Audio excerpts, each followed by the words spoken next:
अगर आप दुनिया के नक्शे को ध्यान से देखें तो बीच में एक ऐसी पतली सी जगह दिखेगी जहां समुद्र खुद सिकुड़कर एक संकरे मार्ग में बदल जाता है, जो है स्ट्रेट ऑफ हॉर्मूज।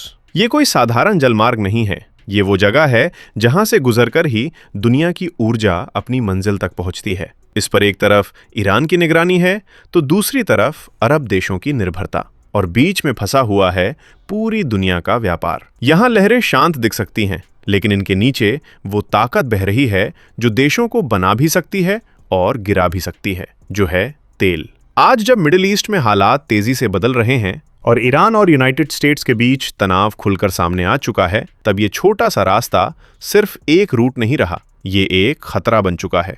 सवाल अब सिर्फ इतना है कि अगर ये रास्ता बंद हो गया तो क्या दुनिया के पहिए चलते रहेंगे या सब कुछ थम जाएगा। और यही वजह है कि इसकी भौगोलिक बनावट इसे एक परफेक्ट प्राकृतिक बॉटलनेक बनाती है। बॉटलनेक यानी ऐसी जगह जहां विशाल रास्ता अचानक सिकुड़कर इतना सकरा हो जाए कि पूरा ट्रैफिक उसी एक पॉइंट पर निर्भर हो जाए, जैसे बोतल का मुंह जहां से सारा तरल सिर्फ एक ही रास्ते से बाहर निकलता है। और स्ट्रेट ऑफ हॉर्मुज बिल्कुल वैसा ही है, क्योंकि पर्शियन गल्फ, जो दुनिया के सबसे बड़े तेल भंडारों में से एक है, लगभग एक बंद झील की तरह है और इसे खुले समुद्र से जोड़ने वाला सिर्फ एक ही रास्ता है, हॉर्मुज।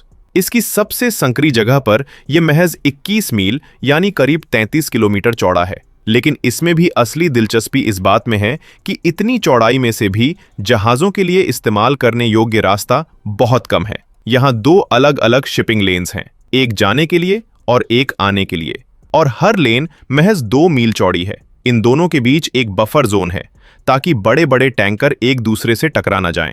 यानी आसमान से देखने पर ऐसा लगता है कि दुनिया का सबसे कीमती सामान एक ऐसी सुई के नाले से गुजर रहा है जहां थोड़ी सी भी चूक भारी पड़ सकती है। हर दिन लगभग 2 करोड़ बैरल से ज्यादा कच्चा तेल इस छोटे से रास्ते से गुजरता है। आसान भाषा में कहें तो दुनिया की कुल तेल खपत का लगभग 20 से 25% हिस्सा सिर्फ इसी नली से गुजरता है। अगर हम इसे ओलंपिक साइज के स्विमिंग पूल के हिसाब से सोचें तो रोजाना 1300 से ज्यादा स्विमिंग पूल तेल से भरकर इस रास्ते से गुजरते हैं। ये सिर्फ तेल ही नहीं बल्कि दुनिया की लगभग 20% तरल प्राकृतिक गैस यानी LNG भी यहीं से निकलती है। ये रास्ता उन देशों के लिए ऑक्सीजन पाइप की तरह है जिनकी अर्थव्यवस्था पूरी तरह से ऊर्जा पर निर्भर करती है। चीन, जापान, दक्षिण कोरिया और भारत जैसे एशियाई देशों के लिए ये स्ट्रेट ऑफ हॉर्मुज सिर्फ एक समुद्री रास्ता नहीं है, बल्कि उनकी ऊर्जा सुरक्षा का सबसे बड़ा आधार है। लेकिन ये जगह आज से नहीं बल्कि करोड़ों साल पहले से अपनी भौगोलिक विशेषता के कारण महत्वपूर्ण रही है। भूगर्भ शास्त्री मानते हैं कि लगभग 2 करोड़ साल पहले अरब और यूरेशियाई टेक्टोनिक प्लेट्स के आपस में टकराने और अलग होने की प्रक्रिया ने इस भूमि को आकार दिया। यही वजह है कि फारस की खाड़ी काफी उथली है, जिसकी औसत गहराई महज 50 मीटर के आसपास है। इस भौगोलिक संरचना ने यहां बड़ी मात्रा में तेल और गैस के भंडार बनने का माहौल बनाया। इतिहास में यह रास्ता मसालों और रेशम के व्यापार के लिए इस्तेमाल होता था, लेकिन 20वीं सदी में जब इस क्षेत्र में तेल की खोज हुई तो इस छोटे से जल डमरू मध्य की किस्मत और दुनिया की राजनीति दोनों ही बदल गए। 1908 में ईरान में तेल की खोज और उसके बाद सऊदी अरब, इराक और कुवैत में विशाल भंडार मिलने के बाद ये जलमार्ग स्ट्रेटेजिक चोक पॉइंट बन गया। चोक पॉइंट वो जगह होती है जहां विशाल व्यापार मार्ग सिकुड़कर एक छोटे से गलियारे में बदल जाते हैं।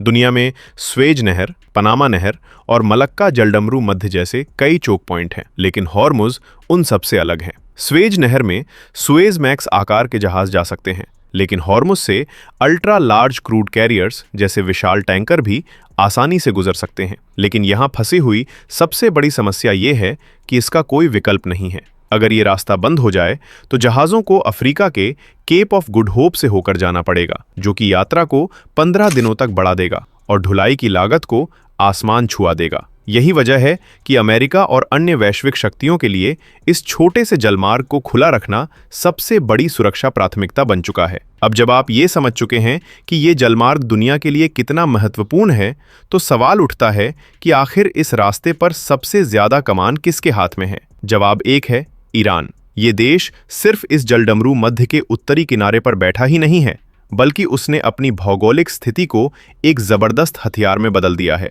ईरान की समुद्री सीमा इस क्षेत्र में लगभग 900 मील तक फैली है और यही उसकी सबसे बड़ी ताकत है। लेकिन असली खेल तो ईरान के मुख्य भूभाग से दूर समुद्र के बीचों बीच स्थित उन द्वीपों में छिपा है जो इस संकरे रास्ते के पहरेदार बने बैठे हैं। अगर आप मैप पर नजर दौड़ाएं तो आप देखेंगे कि स्ट्रेट ऑफ हॉर्मुज के आसपास लगभग 8 बड़े और दर्जनों छोटे द्वीप हैं।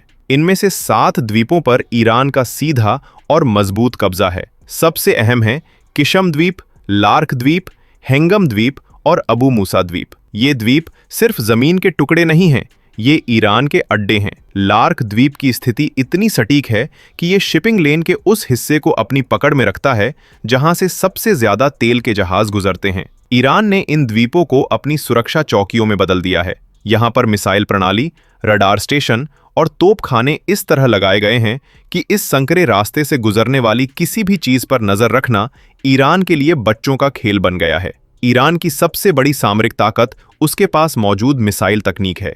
ईरान ने अपने तटीय इलाकों और इन द्वीपों पर ऐसी एंटी शिप बैलिस्टिक मिसाइल्स तैनात की हैं जो समुद्र में चल रहे विशाल युद्धपोतों और टैंकरों को निशाना बना सकती हैं। इन मिसाइलों की मारक क्षमता कई 100 किलोमीटर तक है, जिसका मतलब है कि ईरान को अपनी समुद्री सीमा से बाहर आने की जरूरत ही नहीं, वो अपनी जगह पर बैठे बैठे पूरे जलमार्ग को नियंत्रित कर सकता है। इसके अलावा ईरान के पास स्वॉर्म टैक्टिक्स के लिए तैयार छोटी और तेज गति की नौसेनाएं हैं जो आवश्यकता पड़ने पर बड़े जहाजों को घेरने में सक्षम हैं। यही वजह है कि दुनिया की सबसे बड़ी सैन्य शक्तियां भी इस क्षेत्र में ईरान के सामने एक तरह से बेबस महसूस करती हैं।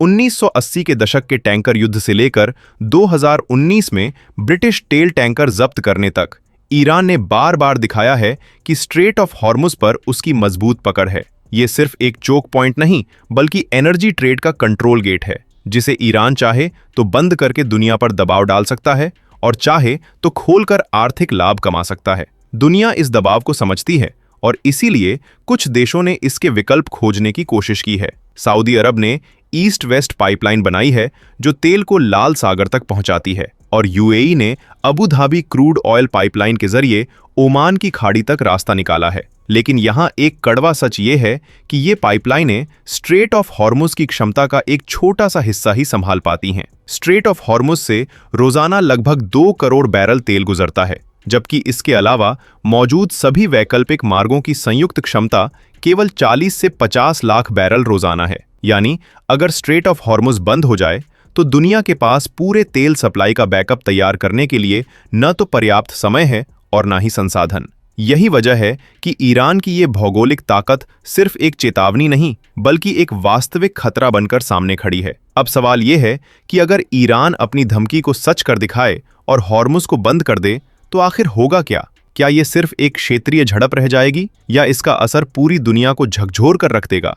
जवाब परेशान करने वाला है। अगर ये रास्ता बंद होता है तो ये एक आर्थिक सुनामी लेकर आएगा जिससे कोई भी देश बच नहीं पाएगा। अमेरिका और यूरोप के लिए ये चुनौती तो बड़ी है ही, लेकिन सबसे ज्यादा खतरा एशिया के उभरते हुए दिग्गजों पर मंडरा रहा है।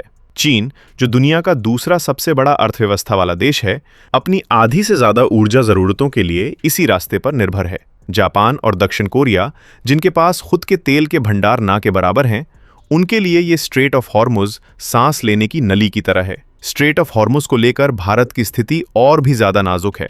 भारत अपनी 80 से 85% कच्चे तेल की जरूरत आयात से पूरी करता है और उसका एक बड़ा हिस्सा फारस की खाड़ी के देशों से आता है। अगर स्ट्रेट ऑफ हॉर्मुज पूरी तरह से बंद होता है तो भारत को सबसे पहले झटका लगेगा। किचन में इस्तेमाल होने वाली गैस सिलेंडर की कीमतें काफी बढ़ जाएंगी।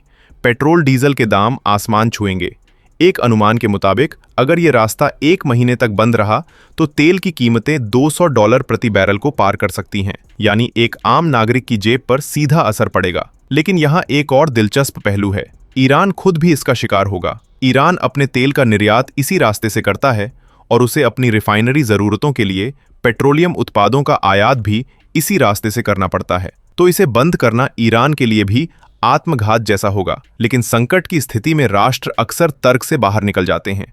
आखिर में एक सवाल आपके जहन में जरूर आता होगा, क्या दुनिया कभी इस भौगोलिक शक्ति से आजाद हो पाएगी, या क्या ये मार्ग हमेशा वैश्विक तेल सप्लाई का सबसे अहम कंट्रोल पॉइंट बना रहेगा? अमेरिका और इजराइल जैसी ताकतें चाहे कितनी भी कोशिश करें, ईरान अपनी इस भौगोलिक ताकत को दबने नहीं देगा। ये न केवल दुनिया को दिखाता है कि उसकी ताकत कोई डर से कम नहीं, बल्कि ये भी कि वो अपने रणनीतिक हितों को हमेशा सुरक्षित रखेगा। इसका जवाब शायद भविष्य के पन्नों में छिपा है, लेकिन एक बात तय है, जब तक दुनिया तेल पर चल रही है, तब तक स्ट्रेट ऑफ हॉर्मुज ईरान की सबसे बड़ी ताकत और दुनिया के लिए सबसे अहम मार्ग बना रहेगा। अब असली सवाल आपसे, क्या आपको लगता है कि दुनिया कभी स्ट्रेट ऑफ हॉर्मुज जैसे चोक पॉइंट पर अपनी निर्भरता खत्म कर पाएगी, या ये हमेशा ताकत की राजनीति का सबसे बड़ा हथियार बना रहेगा? अपनी राय नीचे कमेंट में जरूर बताइए। जाने से पहले वीडियो को लाइक करें, शेयर करें और ऐसी ही यूजफुल वीडियोस के लिए हमारे चैनल फैक्टॉइड फैक्ट्स को सब्सक्राइब करके बेल नोटिफिकेशन को भी ऑल पर सेट कर लें।